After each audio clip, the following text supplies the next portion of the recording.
Welcome back students. നമ്മൾ കഴിഞ്ഞ വീഡിയോയ്ക്കകത്ത് discuss ചെയ്തത് ഈ കോർപ്പറേറ്റ് ഇൻസോൾവൻസി റെസൊല്യൂഷൻ പ്ലാൻ എന്ന് പറയുന്നത് ഓപ്പറേഷണൽ ക്രെഡിറ്റർ ആണ് ചെയ്യുന്നതെങ്കിൽ അല്ലേ, ആസ് പെർ സെക്ഷൻ 8 and 9 ഇത്രയും കാര്യങ്ങളാണ് നമ്മൾ ഡിസ്കസ് ചെയ്തത്. സോ നമ്മളിപ്പം ആദ്യമേ പറഞ്ഞതുപോലെ 3 പേർക്കാണ് ഈ കോർപ്പറേറ്റ് ഇൻസോൾവൻസി റെസൊല്യൂഷൻ പ്ലാനിൻ്റെ അപ്ലിക്കേഷൻ അഡ്ജുഡിക്കേറ്റിംഗ് അതോറിറ്റിക്ക് കൊടുക്കാൻ പറ്റുന്നത്.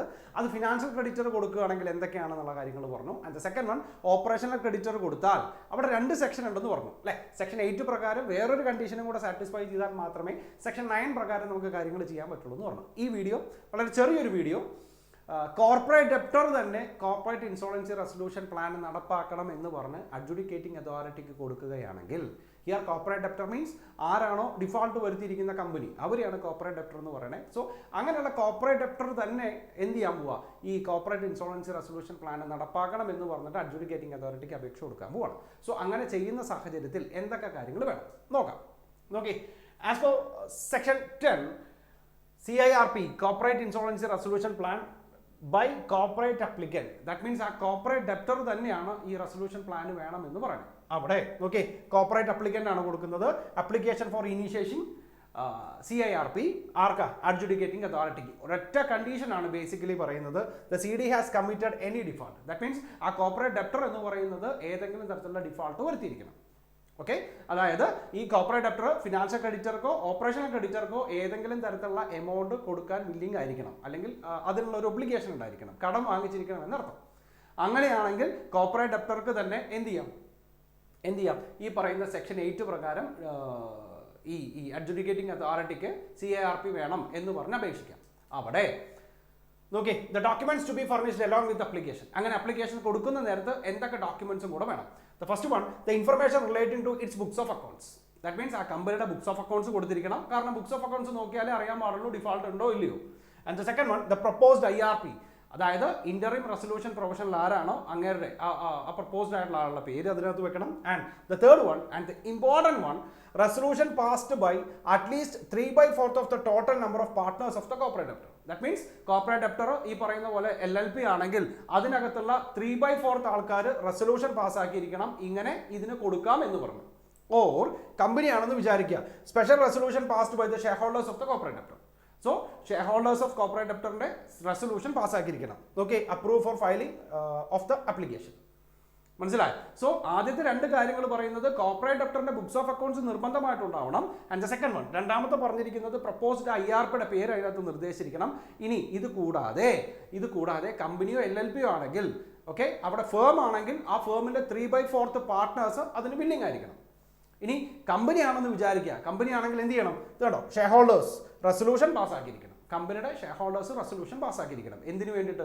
ഇങ്ങനെ ഒരു അപ്ലിക്കേഷൻ കൊടുക്കാം, നമുക്ക് കോർപ്പറേറ്റ് ഇൻസോൾവൻസി റെസൊല്യൂഷൻ പ്ലാൻ ഇപ്പോൾ അത്യാവശ്യമാണ്, അല്ലെങ്കിൽ നമ്മൾ ഇൻസോൾവെന്റിലോട്ട് കടന്നേക്കാം എന്ന് പറഞ്ഞ് അവരൊരു റെസൊല്യൂഷൻ പാസ്സാക്കിയിരിക്കണം. Okay, and the next one നോക്കി, duty of adjudicating authority to pass orders.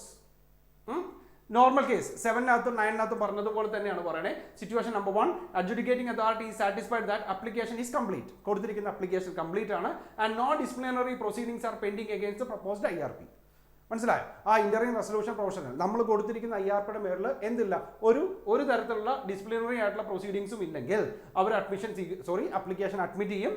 നമുക്ക് എന്ത് കമൻസ് ചെയ്യാം, ഈ ഇൻസോൾവൻസി റെസൊല്യൂഷൻ പ്രോസസ് എന്ന് പറയുന്നത് സ്റ്റാർട്ട് ചെയ്യും. Okay, and the situation number 2, application incomplete ആണെങ്കിലോ ഡിസിപ്ലിനറി ആയിട്ടുള്ള പ്രൊസീഡിങ്സ് ഈ പറയുന്ന പ്രപ്പോസ്ഡ് ആയിട്ടുള്ള IRPയുടെ പേരിൽ നിലവിൽ പെൻഡിങ് ഉണ്ടെങ്കിലോ ഈ പറഞ്ഞതുപോലെ നമുക്ക് നോട്ടീസ് അയക്കും. ആ നോട്ടീസ് അയച്ച് 7 ദിവസത്തിനുള്ളിൽ അത് റെക്ടിഫൈ ചെയ്യാം. റെക്ടിഫൈ ചെയ്യുകയാണെങ്കിൽ ആ അപ്ലിക്കേഷൻ സ്വീകരിക്കും, അല്ലെങ്കിൽ അപ്ലിക്കേഷൻ റിജക്ട് ചെയ്യും. ഓക്കെ, ദാറ്റ് മീൻസ് 7-നകത്തും 9-നകത്തും പറഞ്ഞ അതേ കാര്യങ്ങൾ തന്നെയാണ് 10-നകത്തും പറയുന്നത്. അവിടെ 9 തുടങ്ങുന്നതിന് മുമ്പ് 8 ഉണ്ടായിരുന്നു. ഇവിടെ 10-നകത്ത് നമ്മളോട് പറയുന്നത് ആരുടെ ഇതും കൂടെ വേണം, സമ്മതം കൂടെ വേണം. ഈ പറയുന്ന 3/4 പാർട്ട്നേഴ്സിൻ്റെയോ അല്ലെങ്കിൽ ഷെയർ ഹോൾഡേഴ്സിൻ്റെ റെസൊല്യൂഷനോ പാസ്സാക്കിയിരിക്കണം.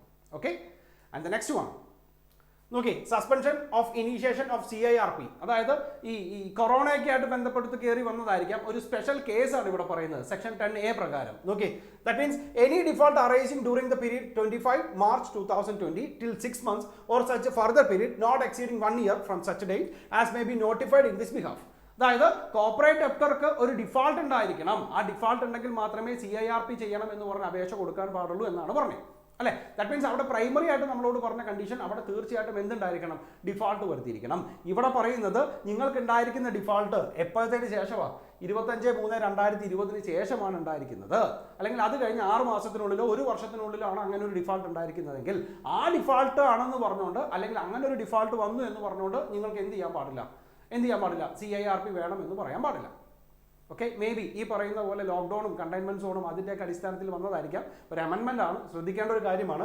അങ്ങനെ ഒരു ഡിഫാൾട്ട് നിങ്ങൾക്ക് ഉണ്ടായാൽ നിങ്ങൾക്ക് CIRPക്ക് പോവാം. പക്ഷേ ഡിഫാൾട്ട് ഉണ്ടായിരിക്കുന്നത് 25 മാർച്ച് 2020 ശേഷമാണ്. 6 മാസത്തിനോ 1 വർഷത്തിനോ ഉള്ളിലാണെങ്കിൽ നിങ്ങൾ ഒരിക്കലും ആ ഒരു ഡിഫാൾട്ടിന്റെ പേരും പറഞ്ഞ് CIRP വേണം എന്ന് പറയാൻ പാടില്ല.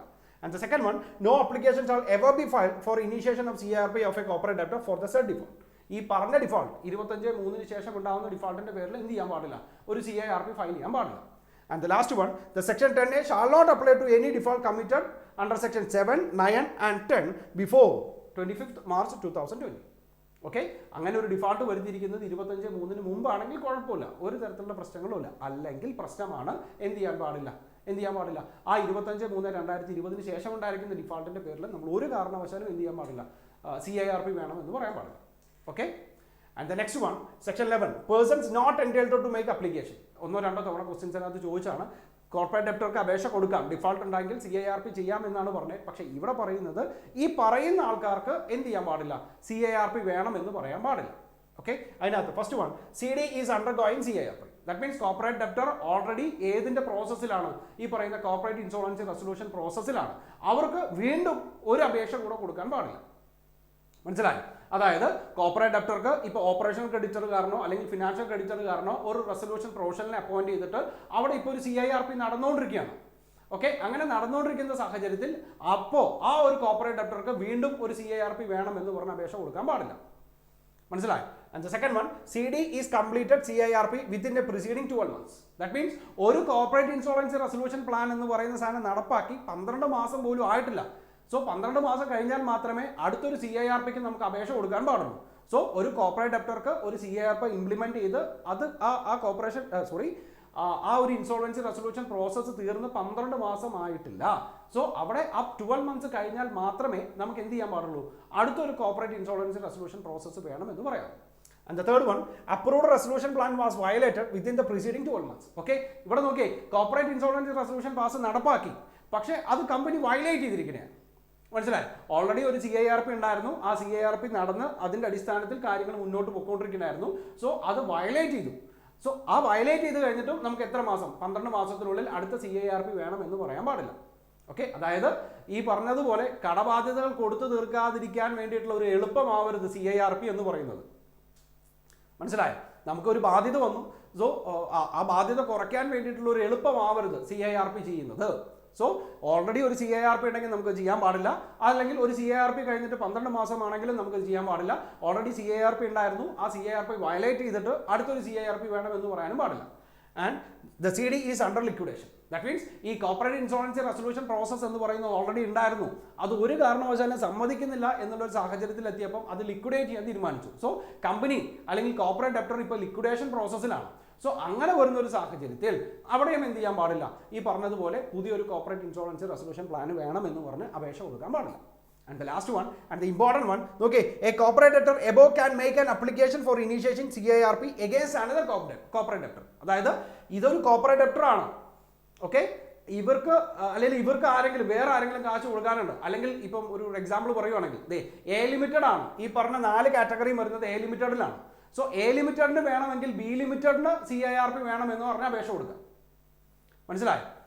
മനസ്സിലായെങ്കിൽ ഒരു എക്സാമ്പിളും കൂടെ പറയാം. ഇപ്പം A ലിമിറ്റഡ് ആണ്, A ലിമിറ്റഡ് ഈ പറഞ്ഞ ഏതെങ്കിലും ഒരു കണ്ടീഷനിലാണ്. A ലിമിറ്റഡ് ഇപ്പം ഒരു CIRP ഫേസ് ചെയ്തുകൊണ്ടിരിക്കുകയാണ്, അല്ലെങ്കിൽ A ലിമിറ്റഡ് ഒരു ലിക്വിഡേഷൻ ഫേസ് ചെയ്തുകൊണ്ടിരിക്കുകയാണ്.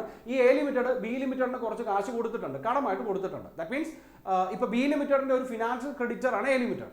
സോ അങ്ങനെ വരുന്ന സാഹചര്യത്തിൽ A ലിമിറ്റഡിന് വേണമെങ്കിൽ B ലിമിറ്റഡിനെ എന്ത് ചെയ്യാൻ? CIRP ചെയ്യണം എന്ന് പറഞ്ഞുകൊണ്ട് അഡ്ജുഡിക്കേറ്റിംഗ് അതോറിറ്റിക്ക് അപേക്ഷ കൊടുക്കാം. മനസ്സിലായോ? A ലിമിറ്റഡിന് ചെയ്യാൻ പാടില്ല എന്നേ ഉള്ളൂ. A ലിമിറ്റഡിന് വേണമെങ്കിൽ as A financial creditor A ലിമിറ്റഡിന് B ലിമിറ്റഡിനെ എന്ത് ചെയ്യണം? CIRP ചെയ്യണം എന്ന് പറഞ്ഞുകൊണ്ട് അപേക്ഷ കൊടുക്കുക. Once again, a corporate debtor above can make an application for initiating CIRP against another CD. മനസ്സിലായോ? ഓക്കെ, സോ ഇത്രയും കാര്യങ്ങളാണ് നമുക്ക് ഏതിനകത്ത് കയറി വരുന്നത്, നമ്മുടെ കോർപ്പറേറ്റ് ഡെപ്റ്റർ ഇറ്റ്സെൽഫ് അവർ തന്നെ അത് ചെയ്യുകയാണെങ്കിൽ. സോ ഓർത്തിരിക്കേണ്ടത് സെക്ഷൻ 7 ആണ്. ഫിനാൻഷ്യൽ ക്രെഡിറ്റർ ആണ് CIRP കൊടുക്കുന്നതെങ്കിൽ എന്തൊക്കെ കാര്യങ്ങളാണെന്നാണ് പറഞ്ഞത്. അത് കഴിഞ്ഞ് 8ഉം 9ഉം പറഞ്ഞു. 8 ബേസിക് ആയിട്ടുള്ള കണ്ടീഷൻസ് ആണ്. എന്താ ഒരു ഓപ്പറേഷണൽ ക്രെഡിറ്റർ ആണ് ചെയ്യുന്നതെങ്കിൽ ആ ഓപ്പറേഷണൽ ക്രെഡിറ്റർ കോർപ്പറേറ്റ് ഡെപ്റ്റർക്ക് നോട്ടീസ് അയക്കണം. ഒരു 10 ദിവസത്തിനുള്ള നോട്ടീസിന് റിപ്ലൈ വന്നില്ലെങ്കിൽ മാത്രമേ ആസ് പെർ സെക്ഷൻ 9 ഓപ്പറേഷണൽ ക്രെഡിറ്റർക്ക് CIRPക്ക് അപേക്ഷ കൊടുക്കാവൂ. അതേപോലെ തന്നെയാണ് ഇവിടെയും പറയുന്നത്. 10-നകത്തും പറയുന്നത് കോർപ്പറേറ്റ് ഡെപ്റ്റർ ഇറ്റ്സെൽഫ് എന്ത് ചെയ്യാം, CIRP വേണം എന്ന് പറഞ്ഞ അപേക്ഷ കൊടുക്കാം. പക്ഷേ അവിടെ നിങ്ങൾ ശ്രദ്ധിക്കേണ്ട ഒരു കാര്യം, ഈ പറഞ്ഞതുപോലെ ഷെയർ ഹോൾഡേഴ്സ് ആണെങ്കിൽ റെസൊല്യൂഷൻ പാസ്സാക്കണം, പാർട്ട്നേഴ്സ് ആണെങ്കിൽ 3/4 സമ്മതിക്കണം. ഓക്കെ, അടുത്ത വീഡിയോ തൊട്ട് നമ്മൾ കോർപ്പറേറ്റ് ഇൻസോളൻസി റെസൊല്യൂഷൻ പ്രോസസ്സിലോട്ട് സ്റ്റാർട്ട് ചെയ്യാൻ പോവാണ്. നമ്മൾ ആ പ്രോസസ്സ് ചെയ്യാൻ പോവാണ്. ഓക്കെ, സോ അടുത്ത വീഡിയോയിൽ കാണാം. ബൈ.